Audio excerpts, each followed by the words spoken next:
तौर से विरोध हो रहा है। अभी तो एक्ट भी नहीं आया।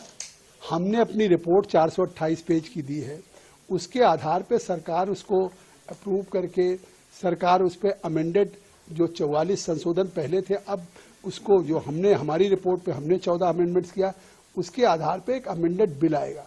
उस बिल को पास होने के बाद इनको कोई बात कहनी चाहिए। इसका मतलब है कि बिल अभी आया भी नहीं, कानून बना भी नहीं।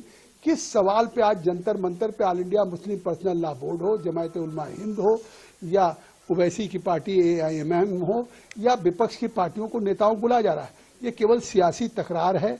लोगों के मन में गुमराह किया जा रहा है। सरकार के प्रति केवल एक विरोध करने के लिए कहा जा रहा है। अन्यथा ये कानून जो सरकार लेकर के आई थी और JPC को सुपुर्द हुआ था, वो एक बेहतरी के लिए। लोग कह रहे हैं जंतर मंतर में बैठ के साहब हमारे अख्तियार DM को दे दिया जाएगा।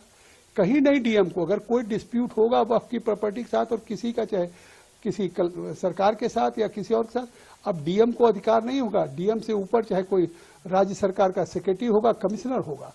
और यहाँ तक कि ट्रिब्यूनल में अगर कोई एग्रीव्ड है तो उसको हाई कोर्ट सुप्रीम कोर्ट जाने का उसको अवसर मिलेगा।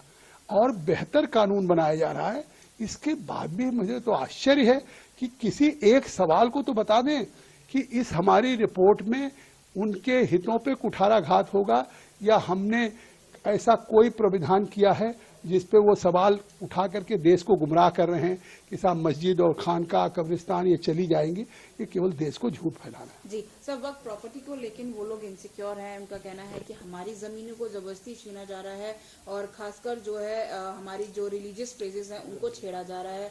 और साथ ही ये भी है कि किस तरह से हम लोग को जो है दबाया जा रहा है। और उन्होंने बोला अगर हमारी मांगे नहीं पूरी होती हैं तो शाहीन बाग या जो और प्रोटेस्ट हुई है CAA को लेकर इस तरह की प्रोटेस्ट की जाएंगी। देखिए, वक्फ की जमीनों को कोई छीनने नहीं जा रहा है। वक्फ की जमीन को तो अगर कहीं खुर्द-बुर्द किया जा रहा है, बेचा जा रहा है, तो उनके मुतवल्लियों के द्वारा। क्या कहीं सरकार ने वक्फ की जमीन को बेचा है? किसी हिंदू ने बेचा है? अगर कहीं भी कोई खुर्द-बुर्द हो रहा है, कोई अगर उसको डिस्पोज किया जा रहा है, तो वही मुतवल्ली, वही केयरटेकर, वही वक्फ बोर्ड से जुड़े हुए लोग हैं।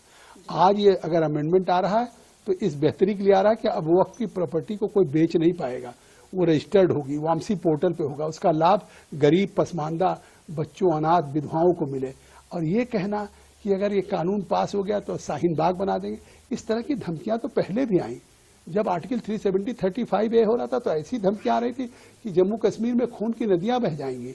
लेकिन आज दुनिया का सबसे फेवरेट डेस्टिनेशन हो गया जब गृह मंत्री जी लेकर के सदन में आए थे और पास हुआ मोदी जी के नेतृत्व में। आपने देखा कि 3 तलाक था, उस समय भी इसी तरह जंतर मंतर पे विरोध हो